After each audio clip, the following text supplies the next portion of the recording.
Good afternoon, folks. Robert Chappell, Executive Editor, Madison365, with your daily update for Friday, November 19th. The lead story of the day, of course, is the result, the conclusion of the trial of Kyle Rittenhouse in Kenosha.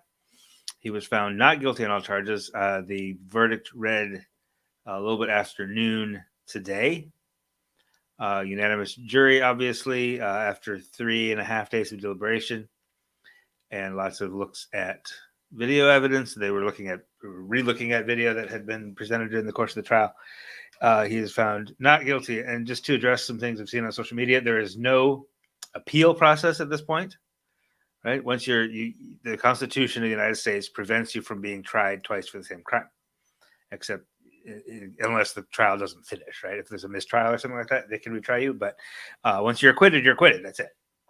It's over from a state prosecution standpoint. Now, obviously, it seems to me that the defense case, which, by the way, was funded largely by sort of right-wing activists, right, the defense case was self-defense, obviously, and that was found persuasive by the jury.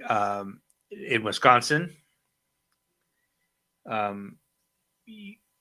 technically speaking, there's one section of statute that says you can't start a fight and then claim self-defense, right? But there's another section of statute that kind of says you can. That no matter the circumstances, you can claim self-defense if you are in fear for your life or fear that you might be harmed, which is a slightly more generous self-defense statute than exists in some other states. Right? A lot of states have like a castle doctrine kind of thing, where you can you're basically within your rights to use any level of force to defend your home or your property. We've seen that play out in like Florida, for example, in some pretty egregious cases. Wisconsin that's not exactly what applies in this case, but it's just that the provocation doesn't necessarily, in Wisconsin, I'm talking about Wisconsin law here, provocation, in other words, initiating a conflict, does not nullify a self-defense claim the way it does in some other states. I think Kyle Rittenhouse may have been convicted in many other states just because of that. Now, the state prosecution is over.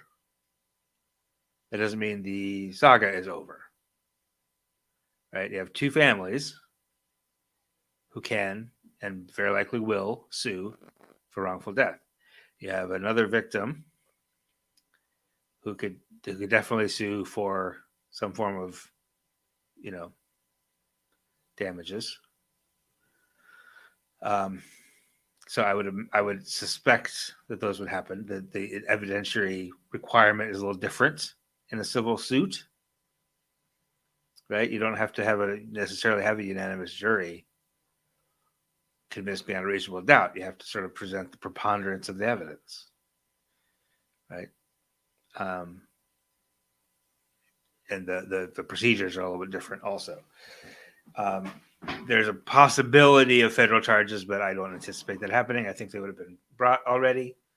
He did cross state lines. There was a straw purchase of a gun, which is illegal. But I just don't see that happening for a number of reasons. So that's that. If you're upset about it, feel free to stay off of social media for the weekend. You don't have to engage necessarily. You can take some time for yourself. Freedom Inc. is hosting a gathering today at 6:00 at Penn Park on the south side of Madison. They're calling it a speak out, right? I don't think it's really a protest exactly. It's just a place to find community, let your voice be heard for a minute, air it out a little bit. I am not aware of any protests planned for downtown Madison. That doesn't mean there aren't any, but I just have not seen that yet. I do know that there are some Madison folks who are heading to Kenosha. So that we'll anticipate some protest actions in Kenosha. The immediate response was relatively muted from what I could see. I'm here in Madison area, so I was not in Kenosha, but just looking at CNN coverage basically, it was pretty low key. There was anger, there were words, right? There was but it was not unexpected, so it wasn't a flashpoint exactly. I think tonight there will be some slightly more organized, intentional protest actions. Who knows if there'll be violent or anything like that. There was a lot of security at the courthouse today, so that might have kept it lit on things a little bit. So we'll see. We'll see what happens. We will let you know. We'll keep an eye on it, and we'll try to keep you informed as much as we can. If you have any questions about any of this, drop them in the comments. I'm not an attorney, right? But I can probably address some of your questions if you have any. Now, the other big news of the day, as has been the case for almost 2 years now, is coronavirus, COVID-19, etc. These numbers are the worst we've seen in 2021 by most measures. 3,004 new cases per day on average in the past 7 days. Our 7-day rolling average, 3,004 new cases. That includes 3,448 new cases just today. Last time we had over 3,000 new cases. Last time our daily average was more than 3,000. December 17th, 2020. Almost a year ago. Our 7-day positive test rate is 11.1%. 11.1% of all tests in the past 7 days have returned a positive result. Now that is the highest it's been since. I mean, that's the highest that it's been initially reported, over 11%, since January 5th. It was right out 11.0. December 9th, it was 11.3. Now, it's been higher than 11.1 earlier this week, but we didn't know that till today. A couple days earlier this week, I reported it at 10.8%, 10.5%, and those days have been retroactively revised upwards, such that Wednesday, the 17th, they're now saying the 7-day average positive test rate on the 17th is 11.4%. Now, again, I've said this before. This is not the state trying to be deceptive, right? They're just the data they had on Wednesday, all the data they had put into the spreadsheets and the databases and the computers down at DHS. The number that came out was 10.8. And then more tests come in, more data coming in. You put all the tests from Tuesday onto Tuesday, and you put all the tests from Wednesday onto Wednesday, and you get everything on the right date, and those numbers change a little bit. Going from 10.8 to 11.4 is not that huge of a change. It doesn't take that many new tests to move that needle.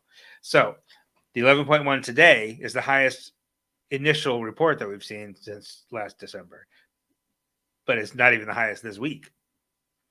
I wouldn't be surprised, however, if next Tuesday or so we look back at today, and today is like 11.5. That's just how it's going to work for right now. Both of those numbers are very bad. The number that's not as bad is the deaths. This is the I wouldn't even say silver lining. This is not like a benefit or anything like that. But this is the thing that I thought was going to get really, really horrible and that hasn't yet. Is the daily death average, which is 15. Now, if there was any other new thing, killing 15 people every day, we'd be very concerned about it, right? So that's why we're still concerned about this. 13 new deaths confirmed today puts our 7-day average of new deaths at 15. I would anticipate that's going to go up just because that's a 4-week lag. So it's going to, these 3,000 new cases today, 3,400 new cases today, we're not going to see the results of those in the death numbers for another month, right? So these numbers have gone sharply up in the past week and a half. We're not going to see the deaths from those until probably January. So, early January, that new death number might be in the 30s. Now, there was a moment there when I thought it would be in the 30s by now, and it's not. So that's good, right? Not sure why exactly. It could be that a lot of this new infection is among younger people who are less likely to die. That's good, right? Also, improvements in therapies. Also, a small handful of these new cases are vaccinated and therefore not as severe, right? Now, keeping in mind, that's not to say vaccine is not effective. Because even if you're unvaccinated, you're still 5 times as likely to get COVID, right? But some small percentage of these 3,000 new cases every day are vaccinated and therefore just kind of aren't going to be hospitalized and aren't going to die. Speaking of hospitalized, we're also very high there, 1,242. We have not been over. We were over 1,200 for the first time yesterday, for the first time since December 23rd of last year. And today we're a little higher than that. To 1,242. That's only 9 more than yesterday, but still the highest of the year. That's 165 more than yesterday, or more than a week ago, rather. I'm going to do some math because I'm an English major. I need a calculator. Yeah, that's a 13% increase in hospitalized people in the past 7 days. ICU population has an 11% increase among COVID patients. 331 COVID patients in the ICU. It's an 11% increase in the past week. Now that's very good. Get yourself and your kids vaccinated. Excellent question, Rachel. I think I just kind of overlapped with this question. I was talking and not looking at comments, so I hope I answered that question. But I'll just tell you, last December. Let's look at like this date last year. It doesn't go back that far. Sorry. December 1st last year, there were 1,827 people hospitalized. 1,827 on December 1st. And that was going sharply down such that by December 24th, Christmas Eve, we were at 1,150. So right now, we're at 1,242 right now. December 23rd last year was 1,243. So basically the same number now as we had December 23rd last year. However, that 1,243, that was on the way down. We're at 1,242 now on the way up. Right? You never want to look at just one number in one day. You always look at the trend. Late December, it was 1,243 people, but the trend was downward. Now we've got 1,242, but the trend is upward, sharply upward. So none of that is any good.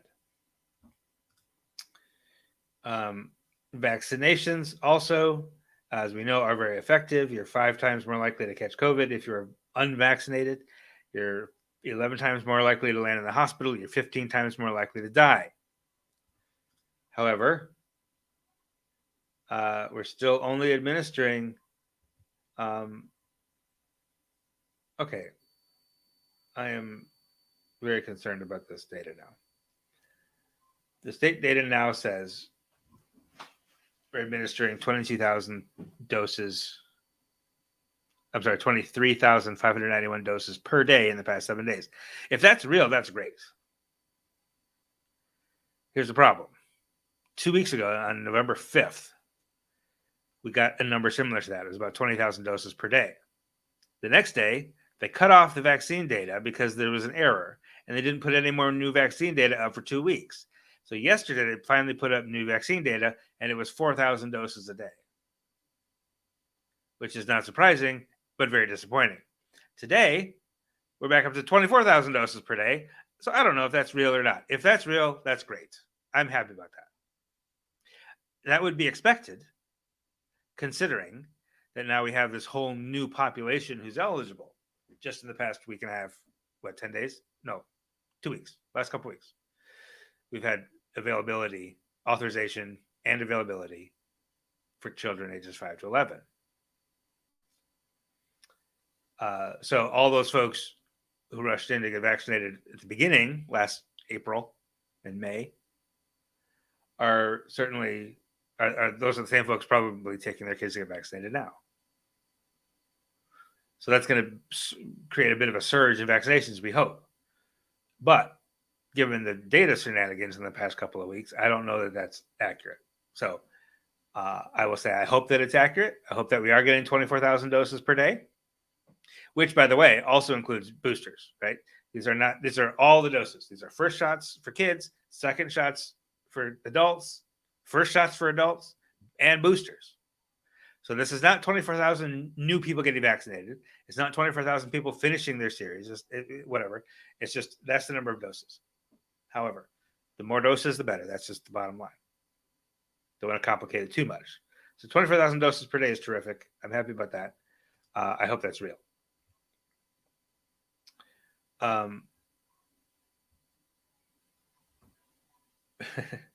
Barbara, don't be too ashamed about being in Wisconsin. Wisconsin actually is not much worse off than anywhere else in the country. Wisconsin has been following nationwide trends with a lag of about a week or two. So when Delta surge happened early on, like August, September, we were right with it. We were going up as the rest of the nation was coming down, and then we were coming down, right? For a little bit there, we were doing better, even in October, right? And then when the rest of the nation started going up, a week later, we started going up. So the entire nation is on the rise right now, as is to be expected this time of year. I think vaccinations will never be a cure-all for this dumpster we're in, especially when other mitigation strategies are not being implemented consistently. There are no mitigation strategies right now that are being implemented consistently. None. Like Dane County still has a mask mandate for another week. A week from tomorrow, it expires. That's it. That's the only mitigation strategy in the entire state, other than school districts, many of which still require masks. Right? A lot of people are voluntarily masking, but you can't call that consistent. That said, vaccinations absolutely can be the cure-all, or the cure almost all. But your point is that they will not be, because not everybody's going to get them. Right? If we could get to 75, 80% vaccinated, this would become an endemic disease that at a very low level, it'd be a few cases pop up every November, December. But we got to get people vaccinated. We got to get a lot more people vaccinated. Right now, what does this say? 58.6% of us have at least one shot. That's total population.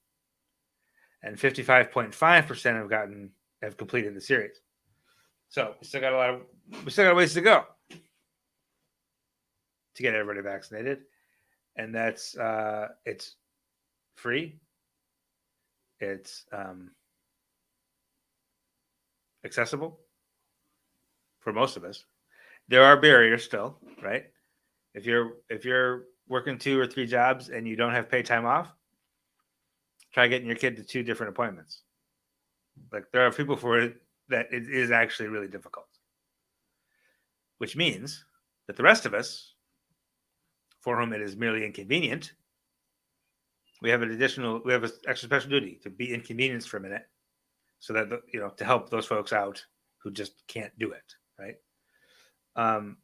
This is true, Bobby, that the percentage fully vaxxed. Remember there was 2 weeks that they didn't report any data, and during those 2 weeks, it went from 55.1% to 55.4%.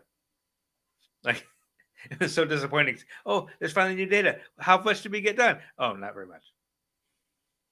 So anyway, get your shots. I highly recommend it. It's not that bad. The booster shot, I got a booster, and I was like really tired the next day. I was not achy or anything like that. Just a little sleepy. All right, and we do. I'm going to mention after the break. I'll mention a vaccine clinic that you can get your kids to on Monday. But we're going to take a short pause, and I got some other less dire news for you on the other side of the break. Don't go away. We will be right back.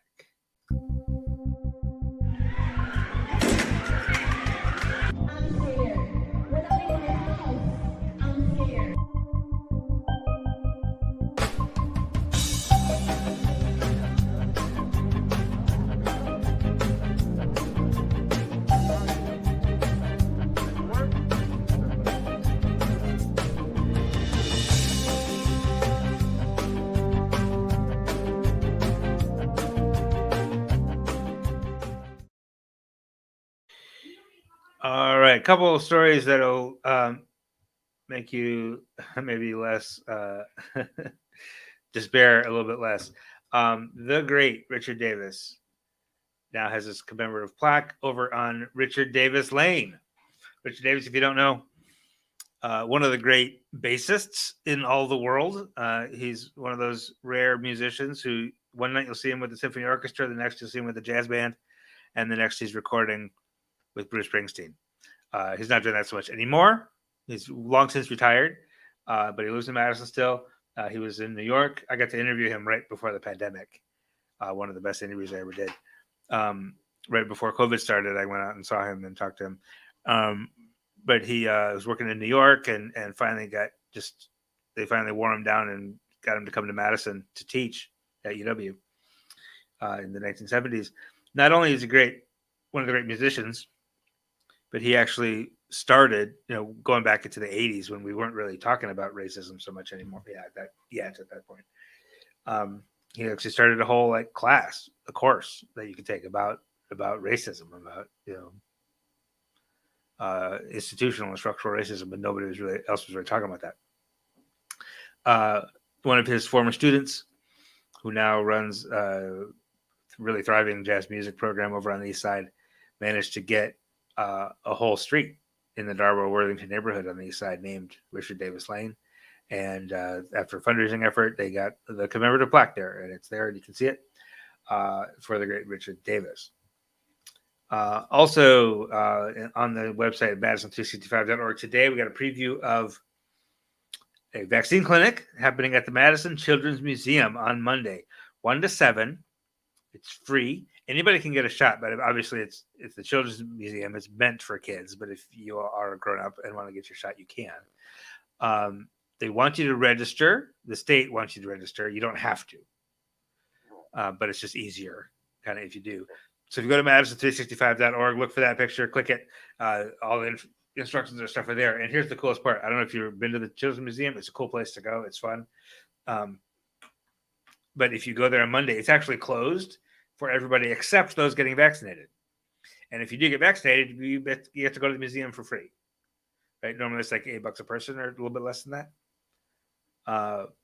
But go there, get your shot, and then have a good time for the afternoon at the Children's Museum. And then the next one after that is December 13th. So you can take your kid on, this Monday after school or whatever, get your shot, play around for a while, and then go back on the 13th to get that second dose for the same one. So finally today, one more thing we'll mention is at Madison College's South Campus this weekend is going to be the first ever Immigration Resources Fair. The South Campus, it's the new South Campus, newish. It's been open to almost 3 years now, but still newer than the other one, Madison College campus.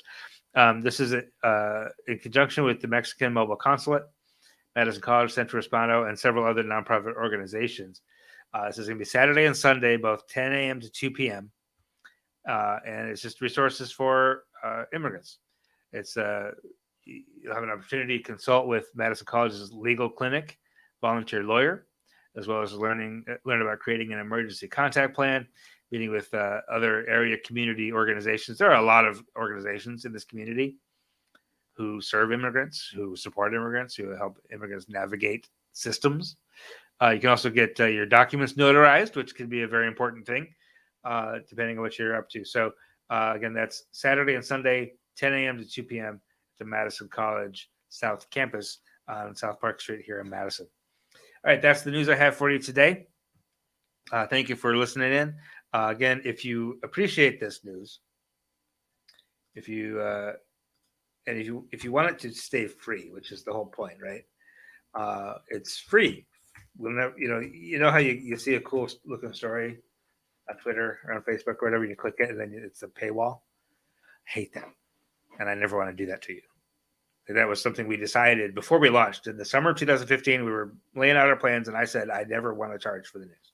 We just can't do it, especially this kind of news where we're talking about communities of color, marginalized communities. We're lifting up marginalized voices. We can't say, hey, we're going to shine a spotlight on marginalized voices. We're going to amplify these voices that aren't being heard enough, but you got to pay us before you can see it. That just doesn't make sense to me, ethically or morally or whatever. However, in the process of amplifying those voices, we're paying professional reporters to do that, right? It's professional journalism that we're doing. So we do need some help. We do need some financial resources. So if you go to Madison365.org/thefam, I put the link in the comments for you. You can make a one-time donation, or you can join on a monthly subscription basis. Like if you're the kind of person who could afford a $5 subscription, would you? I hope so. $10 a month, $25 a month.